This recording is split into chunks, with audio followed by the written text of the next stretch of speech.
The letter trembled in Violet Dawson's hands as she stood on the wooden platform of the train station, her carpetbag at her feet and her heart somewhere between hope and dread. At 34 years old, she had been told by no fewer than 6 different matchmaking agencies back in Boston that she was too old to be considered a desirable bride, that her chances of finding love had withered along with her youth. And yet here she was in Laredo, Texas, in the spring of 1878, about to meet a man who had agreed to marry her sight unseen. The air smelled of dust and cattle, and the sun beat down with an intensity she had never experienced in her New England life, making her dark traveling dress feel like an oven wrapped around her body. She touched the cameo at her throat, the one her mother had given her before consumption took her 5 years ago, and whispered a prayer that this would not be the biggest mistake of her life. The advertisement had been simple, almost brutally so. Rancher seeks wife. Must be hardworking, honest, and not prone to complaints. Age no concern. That last part had caught her attention like a lighthouse beam in a storm. Age no concern. Every other advertisement she had seen specified young women, women under 25, women who could bear many children and work for decades without tiring. But this man, this Quinton Easton of Laredo, had written those 3 words that had given her the courage to respond. Their correspondence had been brief but cordial. He had explained that he was 38 years old, had a cattle ranch 10 miles outside of town, and needed a partner to help build a life. She had been honest about her age, her lack of family, and her skills in cooking, sewing, and managing household accounts. He had sent her a train ticket and told her to come. Now, as she scanned the crowd of men in dusty hats and worn boots, she wondered which one would be her husband. Her fingers worried at the handle of her carpetbag, and she felt the weight of every stare that passed over her. She knew what they saw.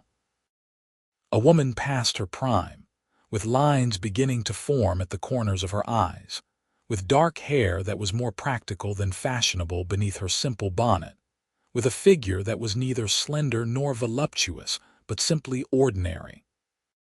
She had never been a beauty, even in her youth, but she had once had the glow of possibility about her. Now she just felt tired and terribly, terribly nervous. "Miss Dawson." The voice came from behind her, deep and somewhat hesitant, and she turned to find herself looking up into the most striking pair of green eyes she had ever seen. The man who owned them was tall and broad-shouldered, with sun-bronzed skin and dark blonde hair that curled slightly at the ends where it touched his collar. His face was weathered in the way of men who spent their lives outdoors, with lines around his eyes that spoke of squinting into bright sunlight and perhaps of laughter, though he was not smiling now. He held his hat in his hands, turning it nervously, and there was something in his expression that looked as uncertain as she felt.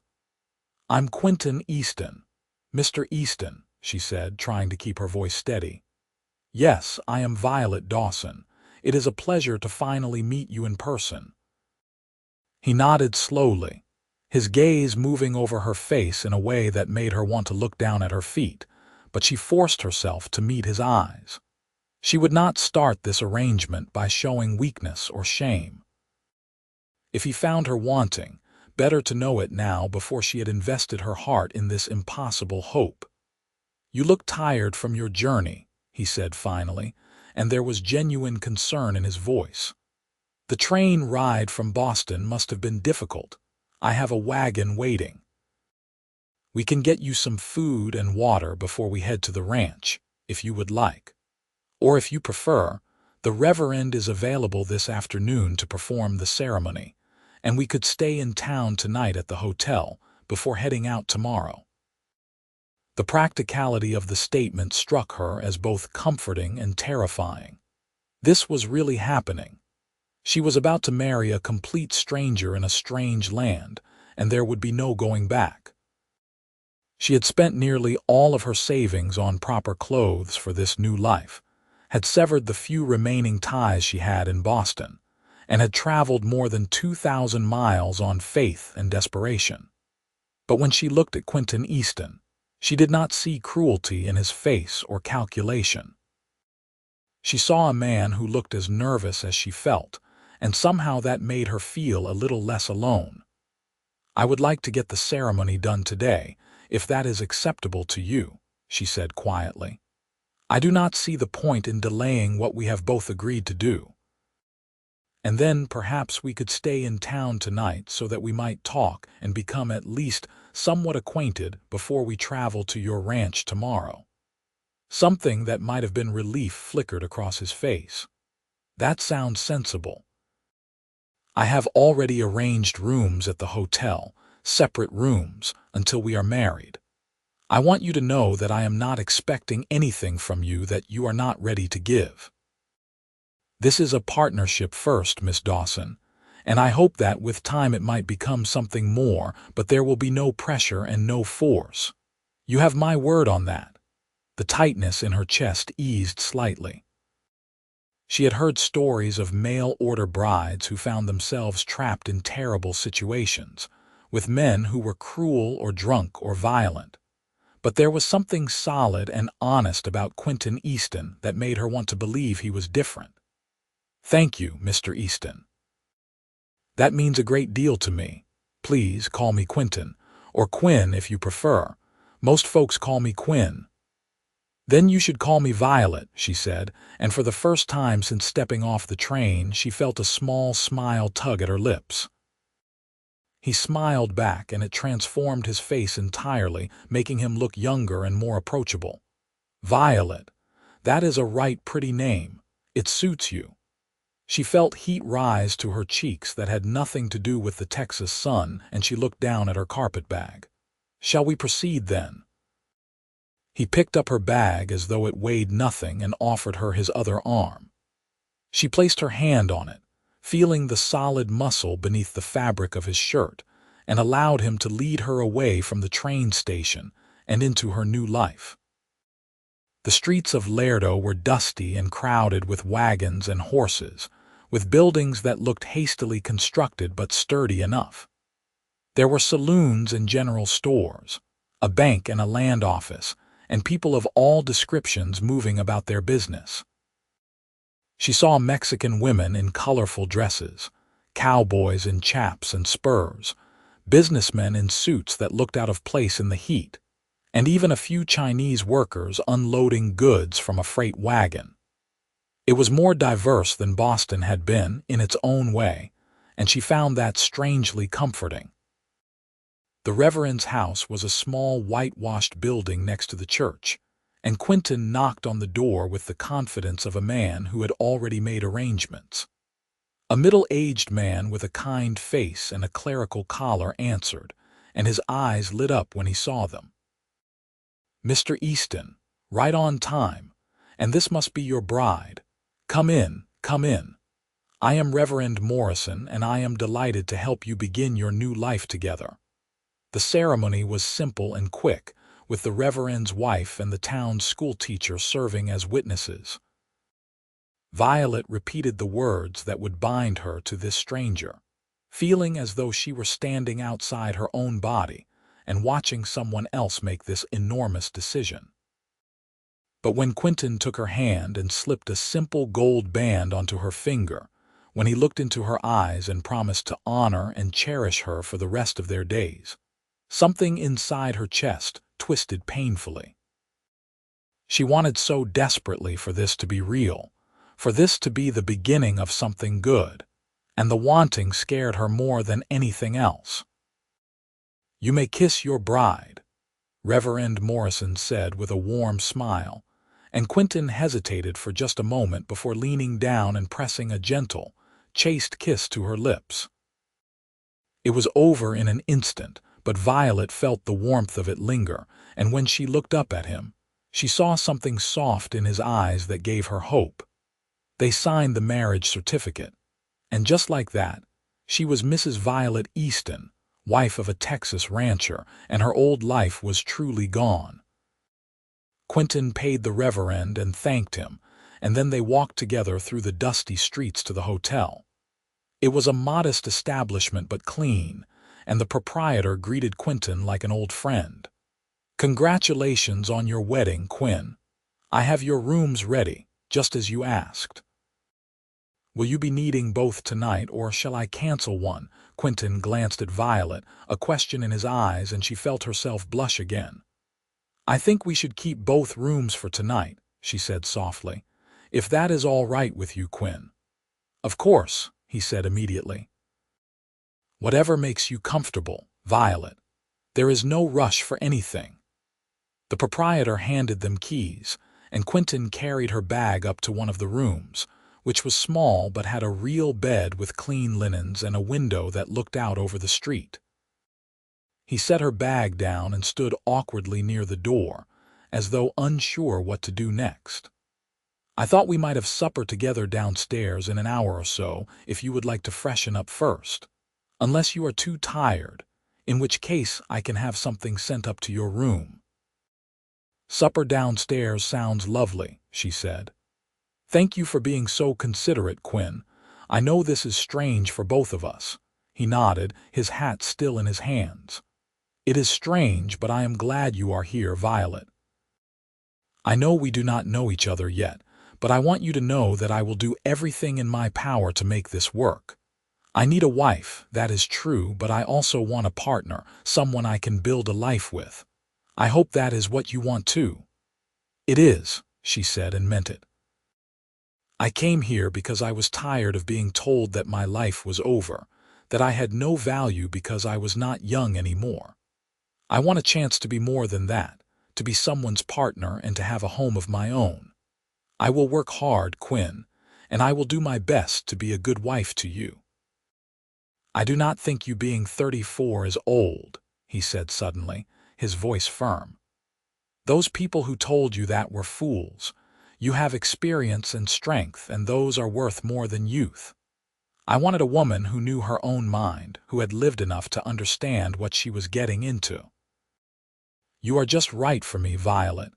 I knew it the moment I read your first letter." Her throat tightened, and she had to blink back the sudden sting of tears.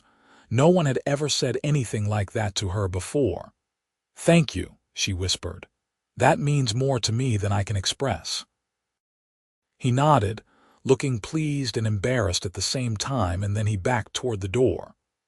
"I will see you in an hour then. Take your time." After he left, Violet sank down onto the bed and let out a long, shaky breath. She touched the ring on her finger, turning it slowly, and allowed herself to feel the smallest flicker of happiness. Maybe this would work. Maybe she had not made a terrible mistake. Maybe, just maybe, she had found something rare and precious in the most unlikely of places. An hour later, she met Quinn in the hotel's small dining room, having changed into a simpler dress and fixed her hair as best she could without a proper mirror.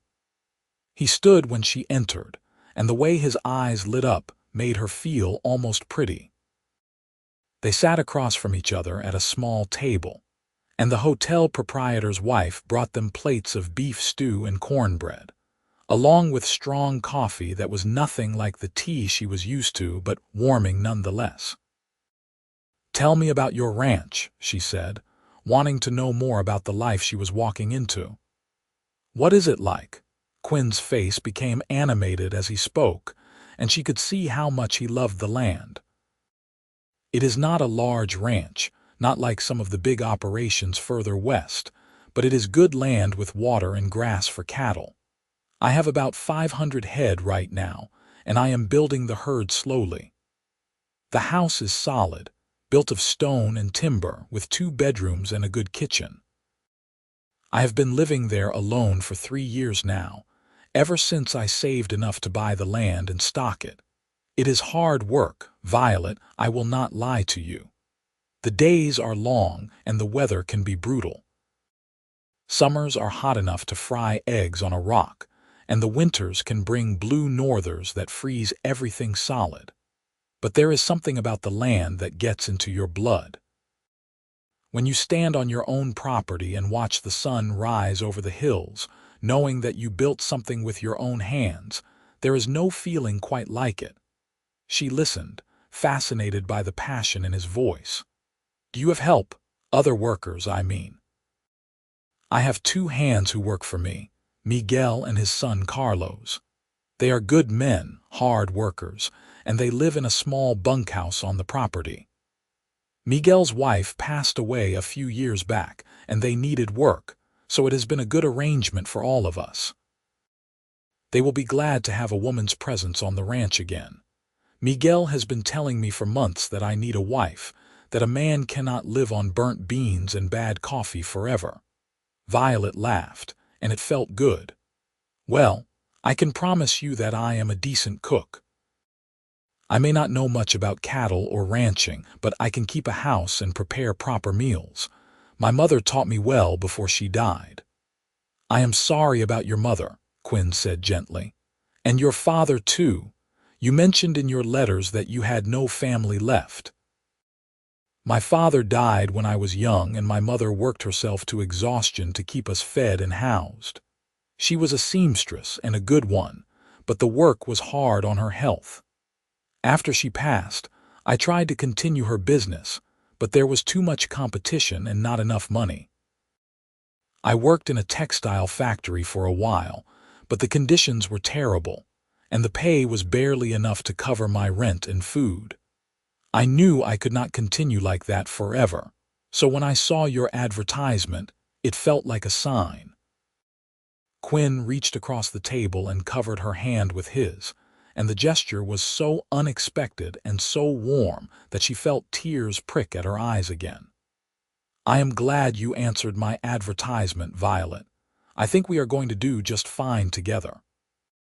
They talked for hours, until the dining room was empty and the proprietor's wife was giving them pointed looks. They spoke about their childhoods, their hopes, their fears, and their dreams for the future.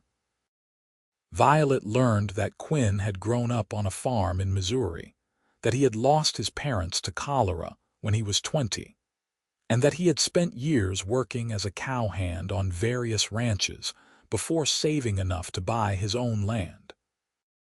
He learned that she loved to raid, that she had a talent for numbers and had once dreamed of being a teacher, and that she was terrified of snakes, but determined not to let that fear control her in this new place. When they finally said goodnight and went to their separate rooms, Violet felt as though she knew her husband at least a little bit, and that was more than she had hoped for. She lay in bed that night, listening to the unfamiliar sounds of the town outside her window, and tried to imagine what her life would be like on the ranch. It would be hard, she knew that, but maybe it would also be good. Maybe she would finally find the place where she belonged. The next morning they set out for the ranch in a sturdy wagon loaded with supplies that Quinn had purchased in town. The road was rough and dusty, winding through hills covered in scrub brush and cactus, and Violet clung to the side of the wagon seat as they bounced along. The sun was relentless, and she was grateful for the bonnet that shaded her face, though she could feel sweat trickling down her back beneath her dress. Quinn handled the horses with easy confidence, pointing out landmarks and explaining the geography as they went. The Rio Grande is about 15 miles south of the ranch, he said. Mexico is just on the other side. We get traders coming through sometimes, and there is a fair amount of cross-border activity, both legal and otherwise. Bandits can be a problem, so we have to be careful, but mostly the area is peaceful. The nearest neighbor is about 5 miles east, a fellow named Tom Hendricks who runs sheep. We are friendly enough, though there is always tension between cattle ranchers and sheep ranchers. Why is that? Violet asked, genuinely curious. Sheep crop the grass too short and they leave a smell that cattle do not like. Plus, sheep ranchers tend to fence their land, which interferes with open-range grazing. It is a whole complicated mess, but Tom and I have an understanding. We help each other out when needed and stay out of each other's way the rest of the time." As they traveled, Violet began to see the appeal of the land. It was harsh and unforgiving, but there was a wild beauty to it that took her breath away. The sky seemed impossibly big, stretching from horizon to horizon in a dome of brilliant blue, and the colors of the earth were rich and varied, from deep red clay to golden grass to the dark green of mesquite trees. She saw cattle in the distance, grazing peacefully, and once a hawk soared overhead, its wings spread wide as it rode the thermal currents. When they finally crested a hill, and she saw the ranch house below, her heart lifted. It was exactly as Quinn had described, a solid stone structure with a wide porch and a roof of weathered wood shingles. There were corrals and outbuildings, a windmill turning slowly in the breeze, and the small bunkhouse where Miguel and Carlos lived. As the wagon rolled into the yard, two men emerged from the barn, and Quinn raised a hand in greeting. "Miguel, Carlos, come meet my wife," he called out, and there was pride in his voice that made Violet sit up straighter.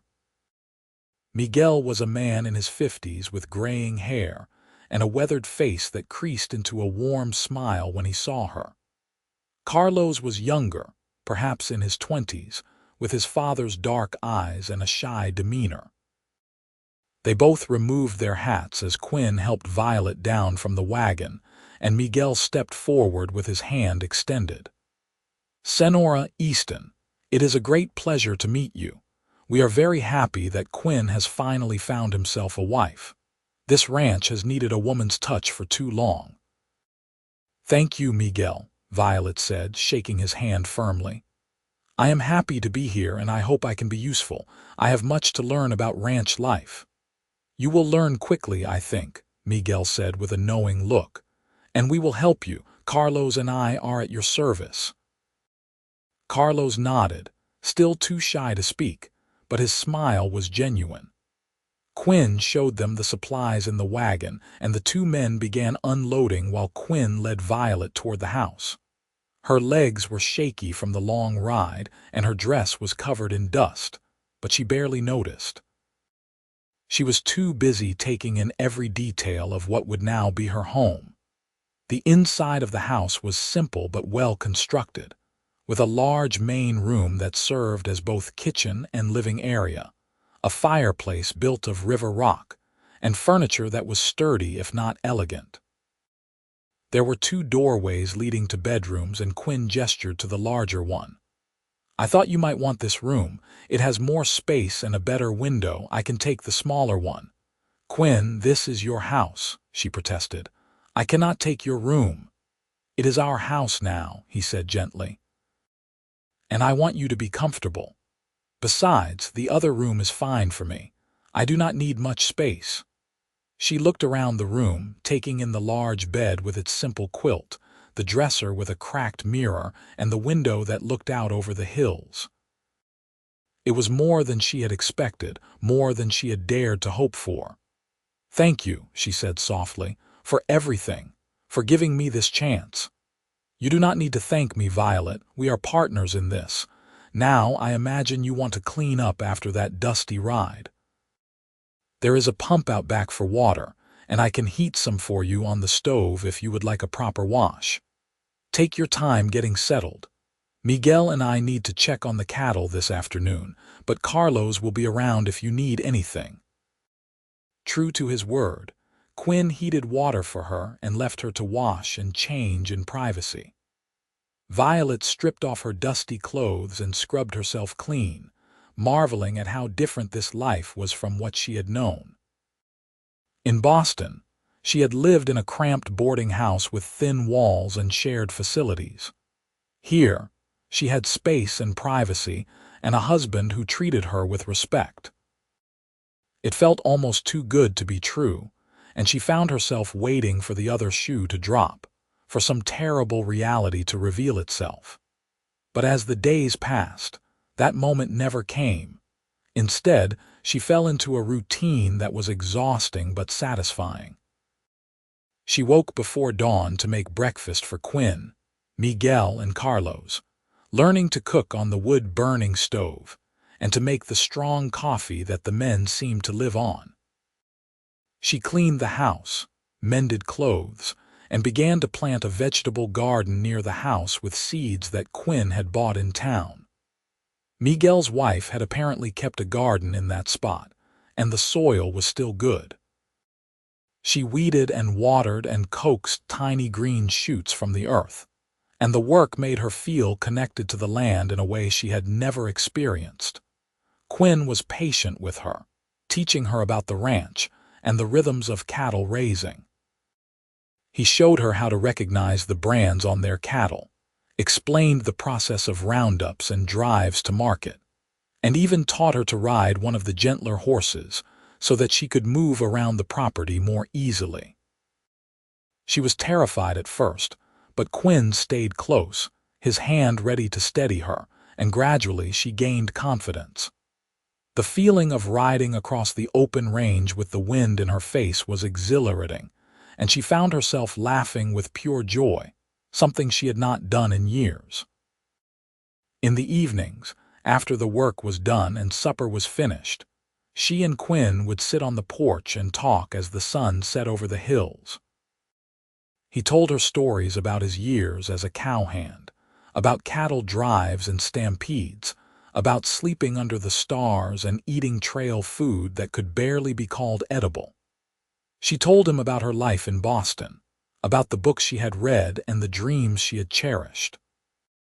They talked about everything and nothing, and slowly, carefully, they began to know each other not just as partners but as friends. But there was still a distance between them, a wall that neither seemed ready to cross. They slept in separate rooms, and their interactions, while warm and increasingly affectionate, remained chaste. Quinn never pushed, never demanded anything from her, but Violet could see the longing in his eyes sometimes, and she felt it echoed in her own heart. She was falling in love with her husband, and that terrified her more than anything else. She had never been in love before, had never expected to be, and now that it was happening, she did not know what to do with these overwhelming feelings. It was Miguel who finally pushed the issue, in his gentle, knowing way. One morning, about 3 weeks after Violet had arrived, she was working in the garden when Miguel came over to help her stake up some tomato plants. They worked in companionable silence for a while, and then Miguel said, "You are good for him, Senora. I have known Quinn for 3 years, and I have never seen him so happy." Violet felt her cheeks warm. "He is good for me too. I am happier here than I have been in a very long time." "Then why do you still sleep in separate rooms?" Miguel asked bluntly, and Violet nearly dropped the stake she was holding. "That is a very personal question, Miguel," she said, trying to sound stern but failing. He shrugged, unrepentant. "Perhaps, but someone needs to say it. You are married and you clearly care for each other. Life is short, Senora, and happiness is rare. Do not waste it because you are afraid." "I am not afraid," she protested, but even as she said it, she knew it was a lie. She was terrified. Terrified of being vulnerable, of giving her heart completely and having it broken. Terrified that Quinn would eventually see her as the world had always seen her, as too old, too plain, too ordinary to truly love. "Quinn is a good man," Miguel said quietly. "He will not hurt you. But he is also afraid, I think, of pushing you away by wanting too much. Someone needs to be brave, Senora, and it might as well be you." That night after supper, Violet found her courage. Quinn was sitting on the porch as he always did, watching the stars emerge in the darkening sky. She sat down beside him, close enough that their shoulders almost touched, and for a long moment neither of them spoke. Then she said, "Quinn, can I ask you something?" "Of course," he said, turning to look at her. "You can ask me anything." Why did you specify in your advertisement that age was no concern? Most men seeking wives want young women. Why were you different? He was quiet for a moment, and she thought perhaps she had overstepped, but then he said, My mother was 19 when she married my father, who was 23. They had 15 years together before the cholera took them, and they were good years, mostly. But my mother used to say that she had married too young, that she had not known who she was or what she wanted. She said that if she had been older, more experienced, she might have made different choices. I do not know if that was true, but it always stayed with me. When I decided to look for a wife, I did not want some young girl who might resent this hard life or who might not know her own mind. I wanted a woman who had lived, who had faced challenges and survived them, who knew what she was getting into. And when I read your letter, Violet, I knew I had found what I was looking for. You are strong and capable and honest, and you are beautiful in a way that has nothing to do with age. You are just right for me.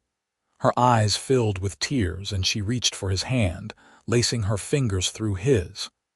I was so afraid when I came here, afraid that you would be disappointed that I would not be enough.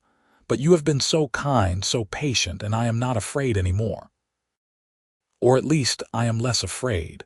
Quinn, I want this to be a real marriage. I want to be your wife in every way, not just on paper, if you want that too. He turned to her, and in the dim light from the house, she could see the emotion on his face. I want that more than anything, Violet. I have wanted it since the day you arrived, but I did not want to rush you. I wanted you to be sure.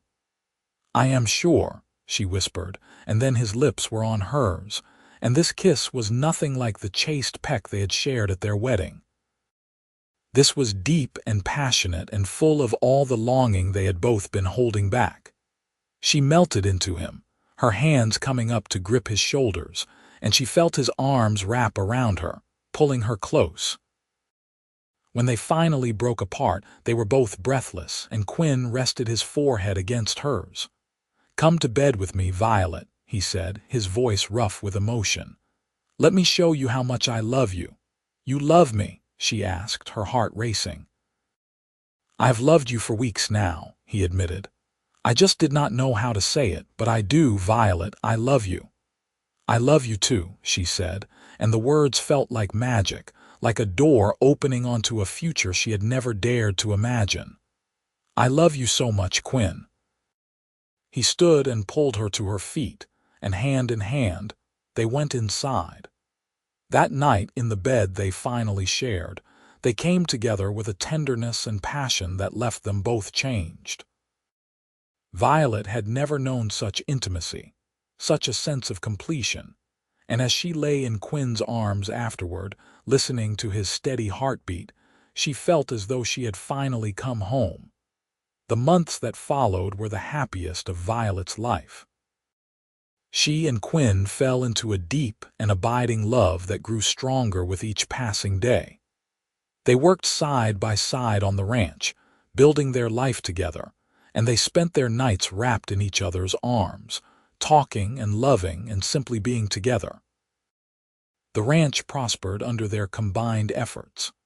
Violet's garden flourished, providing fresh vegetables that supplemented their diet and could be sold in town. She also began taking in sewing work from other ranch wives, using the skills her mother had taught her to earn a bit of extra money and to build connections in the community. By the time autumn arrived, painting the hills in shades of gold and amber, Violet knew she was pregnant.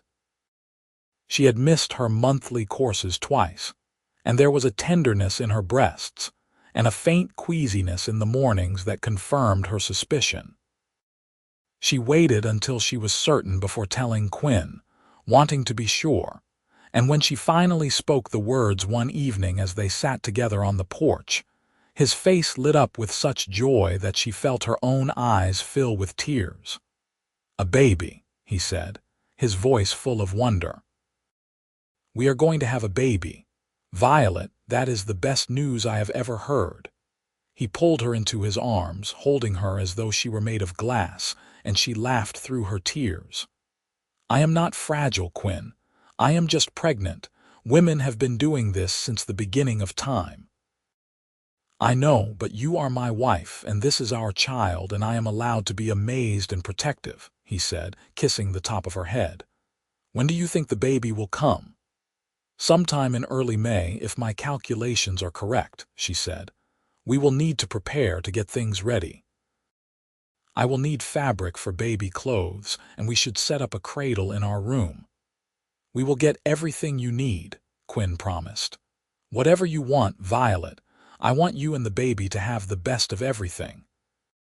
Over the winter months, as Violet's belly grew round and full, Quinn was true to his word. He built a beautiful cradle from smooth pine, carving their initials and a pattern of flowers into the wood. He bought fabric from town, and Violet spent her evenings sewing tiny gowns and blankets, her heart full of anticipation. Miguel and Carlos were thrilled about the coming baby, and Miguel's wife had apparently been a midwife, so he shared all the wisdom he had learned from her, offering advice and reassurance that Violet found comforting. The winter was cold, with several hard freezes that Quinn had warned her about, but the house was warm and cozy, and Violet had never felt more content. She and Quinn grew even closer during those quiet months, talking about their hopes for their child, about the values they wanted to instill, and the life they wanted to provide. They chose names together, deciding on Samuel if the baby was a boy after Quinn's father, and Rose if it was a girl after Violet's mother, whose middle name that had been, when spring arrived, bringing warmth and new life to the land. Violet felt her time drawing near. She was enormous, her belly so large that she could barely see her feet, and she was tired in a way she had never experienced before. But she was also happy, deeply and completely happy, and when the pains began one morning in late April, she was ready. Quinn wanted to ride to town for the doctor, but the pains were coming fast, and Violet knew there was no time. Miguel had helped deliver many babies with his wife, and he stepped in with calm confidence, directing Quinn to boil water and gather clean linens while he helped Violet through the contractions. It was the hardest thing she had ever done, hours of pain and effort that left her exhausted and crying out, but Quinn never left her side. He held her hand, whispered encouragement, and wiped the sweat from her face, and his presence gave her strength. When the baby finally came, slipping into the world with a lusty cry, Miguel caught him and laid him on Violet's chest. "You have a son, Senora," he said with a broad smile. "A fine, healthy son."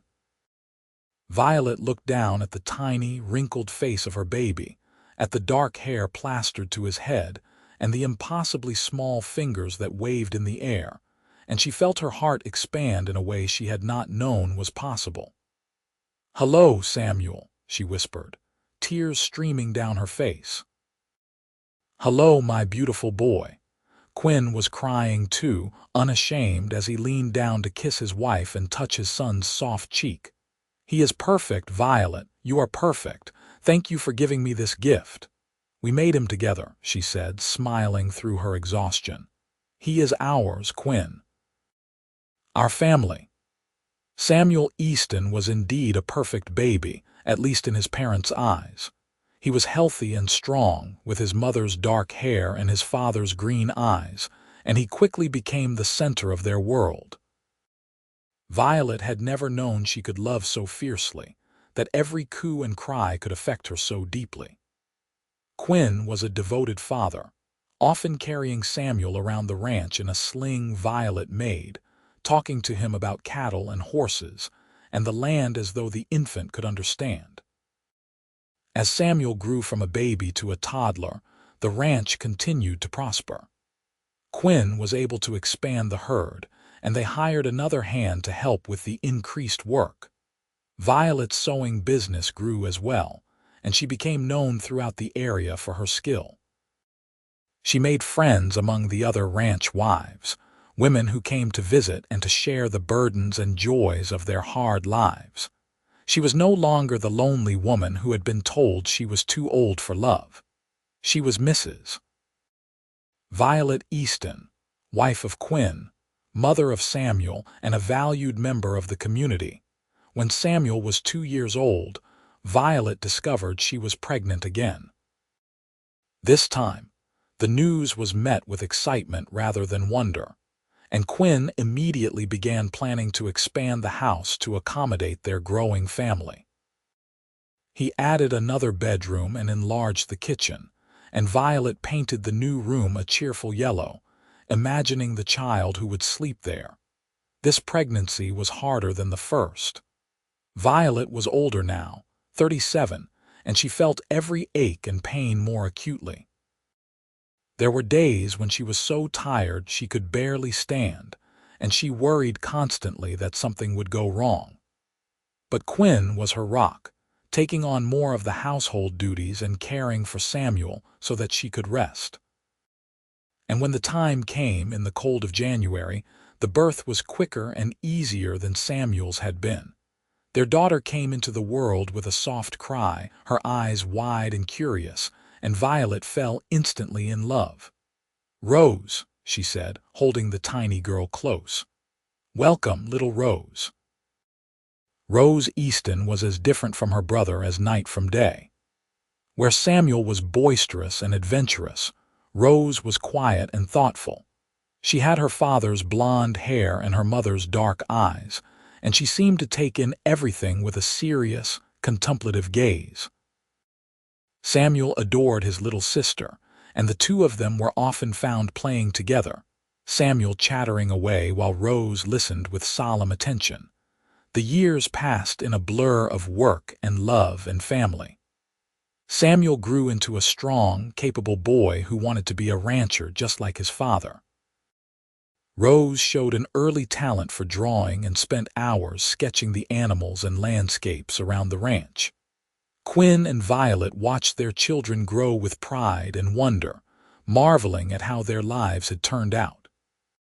When Violet was 41, she had a third surprise pregnancy that resulted in another son, whom they named Thomas after Quinn's childhood friend. Thomas was a happy, easy baby who seemed to smile at everything, and he brought even more joy into their already full lives. The house rang with the sounds of children's laughter, and the ranch was thriving beyond anything Quinn had dreamed. On a summer evening when Thomas was 3, Samuel was 11, and Rose was 9, the family sat together on the porch watching the sunset. Samuel was telling an elaborate story about his adventures that day. Rose was sketching the hills in the fading light, and Thomas was curled up in Violet's lap, nearly asleep. Quinn sat beside his wife, his arm around her shoulders, and he felt a contentment so deep it was almost painful. "Do you ever think about what your life would have been like if you had not answered my advertisement?" he asked Violet quietly. She looked at him, her eyes soft with love. "Sometimes, but not often. That life seems like a dream now, like it belonged to someone else. This is my real life, Quinn. You and the children and this ranch, this is where I was always meant to be." "I knew it the moment I saw you on that train platform," he said. "I knew you were the one. You were just right for me, Violet. You still are." "And you were just right for me," she said, leaning her head on his shoulder. "I was told I was too old for love, but they were wrong. I found the greatest love of my life when I came here. I found you." He kissed her temple, breathing in the familiar scent of her, and watched as the sun sank below the horizon, painting the sky in shades of orange and pink and purple. Around them, their children played and dozed and dreamed, and the ranch stretched out in all directions, a testament to everything they had built together. As the stars began to emerge, Samuel finally ran out of steam and came to sit on the porch steps, his energy exhausted. Rose put away her sketch and came to lean against her father's knee, and Thomas snored softly in his mother's arms. The family sat together in comfortable silence, watching the night descend. "Tell us a story, Papa," Rose said suddenly, her voice soft. "Tell us about how you and Mama met." Quinn and Violet exchanged a smile, and Quinn began the story they had told many times before, but which never seemed to grow old. "Well, it all started with an advertisement I placed in a Boston newspaper. I was looking for a wife, you see, and I wrote that age was no concern because I knew that what mattered was not how young a woman was, but how strong and good and kind she was." "And Mama answered," Samuel interjected, having heard this story countless times. "Even though people told her she was too old." "That is right," Violet said, stroking Thomas's hair as he slept. "I was afraid, but I was also brave, and I decided to take a chance on a life I had never imagined. I got on a train and traveled all the way to Texas to meet a man I had never seen. And when I saw her standing on that platform," Quinn continued, "I knew immediately that she was the one. She was beautiful and dignified and exactly what I had been hoping for. She was just right for me." "And you were just right for me," Violet repeated, her voice full of emotion. "And that is how we built this life, this family, this love. Sometimes the greatest adventures come from taking chances, from being brave enough to step into the unknown." Rose looked up at her mother with wide eyes. "Will I find love like that one day?" "You will find exactly the love you are meant to have," Violet assured her. "But not for many years yet, my darling. You have so much life to live first, so much to learn and experience. But when the time is right, love will find you, just as it found your father and me." Samuel yawned hugely, and Quinn laughed. "I think it is time for bed, young man. Come on, all of you. Your mother and I will tuck you in." There were the usual protests, but eventually all 3 children were herded inside and settled into their beds. Quinn and Violet went from room to room, kissing foreheads and pulling up blankets, and then they returned to the porch, hand in hand, to enjoy a few more moments of peace before sleep. "We did well, did we not?" Quinn said, looking out over the land he loved. "We built something good here." "We did," Violet agreed. "And it all started because you saw value in someone the world had dismissed. You saw me, Quinn, really saw me, and you gave me a chance to be more than I ever thought possible. You gave me love and a family and a home, and I will spend the rest of my life being grateful for that." "I am the grateful one," Quinn said, turning to face her. "You took a chance on a lonely rancher in the middle of nowhere. You worked beside me, loved me, gave me children, and made this house a home. You are the best thing that ever happened to me, Violet Easton, and I love you more today than I did the day I married you." "I love you too," she said, rising on her toes to kiss him. "Always and forever, Quinn." Always and forever. They stood together on the porch, wrapped in each other's arms as the stars wheeled overhead and the night sounds of the ranch surrounded them. In the house behind them, their children slept safely, and all around them was the land they had worked and the life they had built. It was not an easy life, and it was not a fancy life, but it was theirs, and it was filled with love. Years continued to pass, each one bringing its own challenges and joys. There were droughts that tested their resolve and harsh winters that made them huddle close for warmth. There were good years when the cattle thrived and brought excellent prices at market, and lean years when they had to tighten their belts and make do with less. Through it all, Quinn and Violet faced everything together, their love the bedrock upon which their family was built. Samuel grew into a fine young man, tall and strong like his father, with a natural gift for working with cattle and horses. By the time he was 18, he was running much of the ranch operation himself, and Quinn often said that his son was a better rancher than he had ever been. Samuel had his mother's determination and his father's steady temperament, and he was respected by everyone who knew him. Rose, true to her artistic nature, became known throughout the region for her paintings and sketches. She captured the beauty of the Texas landscape in ways that made people stop and truly see their surroundings, and she began selling her work to visitors, and even to galleries in San Antonio. But she never lost her love for the ranch, and she remained close to her family, often sitting on the porch with her parents in the evenings, sharing stories and dreams. Thomas, the baby of the family, surprised everyone by developing a passion for medicine. After reading every book on health and healing he could get his hands on, he announced at 15 that he wanted to be a doctor. Quinn and Violet were supportive, though they knew it would mean sending him away for education, and they began saving money for that purpose. Thomas was brilliant and determined, and they had no doubt he would achieve his goals. As Quinn and Violet entered their 50s, they began to slow down a bit, letting Samuel take on more responsibility for the daily operations of the ranch. But they were far from inactive. Violet continued her sewing business and became a mentor to younger women in the community, teaching them skills and offering advice. Quinn served on the town council and became an advocate for fair treatment of Mexican and Mexican-American workers in the area, drawing on his friendship with Miguel and his sense of justice. Miguel eventually retired from ranch work, his body worn out from decades of hard labor, but he stayed in the bunkhouse that had been his home for so many years.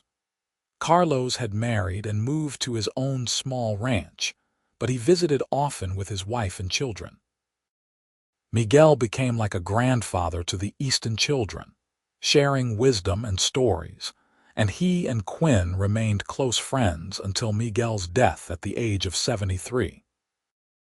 Quinn mourned him deeply, and at the funeral, he spoke about how Miguel had been there at the beginning of his marriage, had helped deliver his first child, and had been a constant presence in his life. It was a loss that reminded them all of the passage of time and the preciousness of the relationships they built. When Violet turned 55, Quinn planned a surprise celebration for her. He invited friends from all over the region, and Rose created a beautiful portrait of Violet surrounded by her family. Samuel and his new wife, a sweet young woman named Emily who was expecting their first child, helped prepare an enormous feast. Thomas, home on break from his medical studies in Galveston, gave a toast that had everyone laughing and crying in equal measure. And Quinn presented Violet with a locket containing tiny photographs of their 3 children, a treasure she immediately clasped around her neck and vowed never to remove. "I cannot believe I am 55, Violet said that evening, after all the guests had left and she and Quinn were alone on the porch once again. "That number seems impossible. I feel as though I was just stepping off that train yesterday, terrified and hopeful in equal measure." "You are more beautiful now than you were then," Quinn said, and he meant it. The years had added lines to Violet's face and silver to her hair, but they had also given her a depth and grace that took his breath away. She moved with confidence, spoke with authority, and loved with a generosity that humbled him. "You are the love of my life, Violet, and every year with you has been a gift. Even the hard years," she teased gently. "Especially the hard years," he said seriously. "Because those are the ones that showed me what we are capable of together, how strong our love really is. We have weathered every storm, Violet, and we are still standing, still loving, still building our life together." She reached for his hand, her fingers interlacing with his in a gesture that had become as natural as breathing. "When I answered your advertisement all those years ago, I never imagined I would find this. I thought I would have a practical arrangement, a partnership at best. But you gave me love, Quinn. Real, deep, abiding love. You saw me when the world looked past me, and you told me I was just right for you. Those words changed my life. You were just right for me, he repeated, lifting her hand to kiss it. You are just right for me. And I will keep saying it for as long as I live. As the years continued their inexorable march, Quinn and Violet became grandparents multiple times over. Samuel and Emily had 4 children, 2 boys and 2 girls, who ran wild on the ranch and brought chaos and joy in equal measure. Rose eventually married a teacher from town, a quiet man named David who adored her talent and supported her art. They had 2 daughters who inherited their mother's artistic gifts.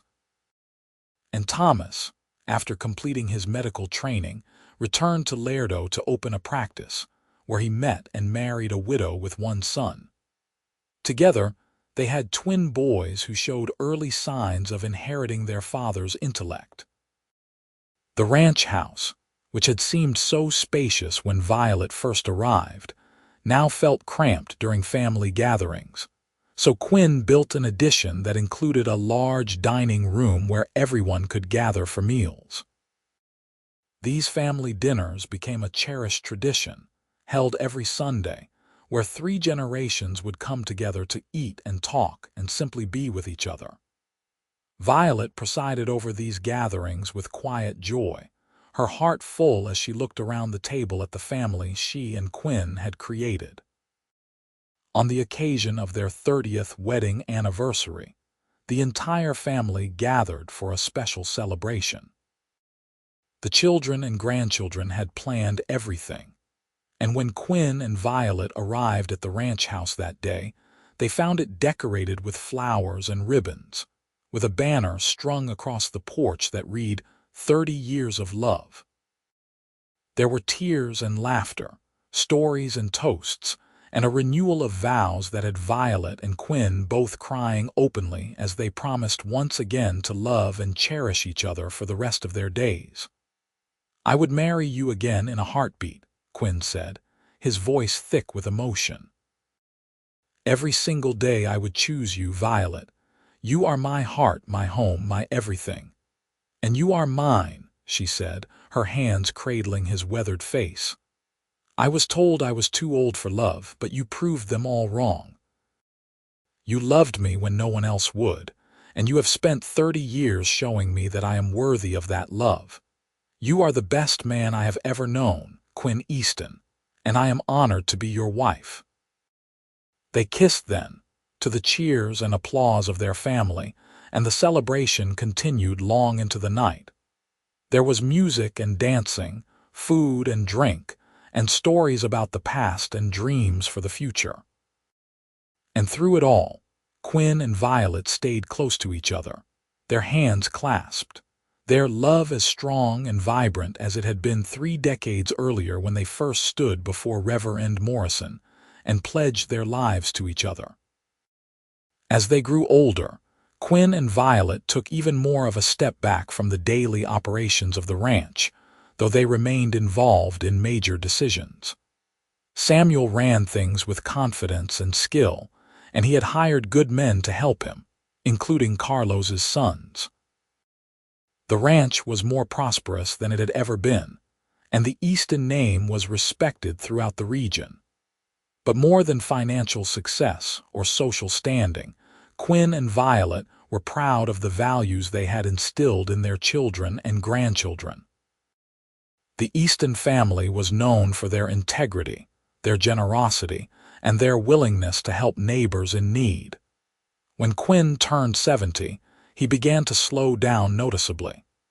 His joints ached in the mornings and he tired more easily, but he refused to stop working entirely. He still rode out to check on the cattle most days, though now Samuel or one of his sons usually rode with him.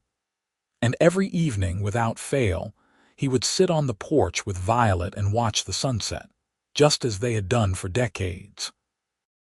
"I have been thinking about my life," he said one evening, his voice contemplative. "About how it all worked out. I was lonely for so long, Violet, working and saving and building this ranch but having no one to share it with. And then you came and everything changed. You made my life complete. You gave me love and family and purpose beyond just surviving. I need you to know that I have no regrets, none at all. If I could go back and do it all again, I would not change a single thing. Nor would I, Violet said softly. She was 70 as well now, her hair white and her movements slower, but her mind was as sharp as ever and her love for Quinn as deep. I think about that frightened woman who stepped off the train so many years ago, and I want to tell her that everything is going to be all right. That she is going to find love and happiness beyond her wildest dreams, that she is going to have a beautiful life. You are beautiful, Quinn said, looking at her with eyes that still saw the woman he had fallen in love with. You have always been beautiful to me, Violet. From the first moment I saw you until this very second, you have been the most beautiful woman in the world. She leaned against him, and they sat in comfortable silence as the sun painted the sky in brilliant colors. This was their time, their ritual, and it had become as essential to their well-being as food or water. Here, on this porch, they had dreamed their dreams and made their plans.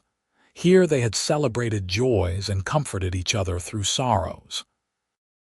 Here they had watched their children grow and their grandchildren play. This porch, this ranch, this life was the culmination of everything they had built together. Quinn lived to see his 75th birthday, a milestone he celebrated surrounded by his large and loving family. He was weak by then, his heart tired from decades of hard work and hard living, but he was happy.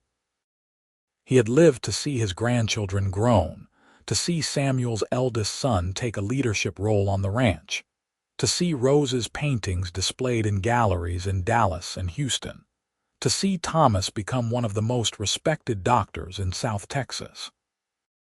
He had built a legacy of love and hard work, and he knew it would continue long after he was gone. When he passed away peacefully in his sleep one autumn night, with Violet beside him holding his hand, the entire community mourned. The funeral was attended by hundreds of people whose lives Quinn had touched, and the stories shared painted a picture of a man who had been honest, fair, and deeply kind. But it was Violet's eulogy that moved everyone to tears.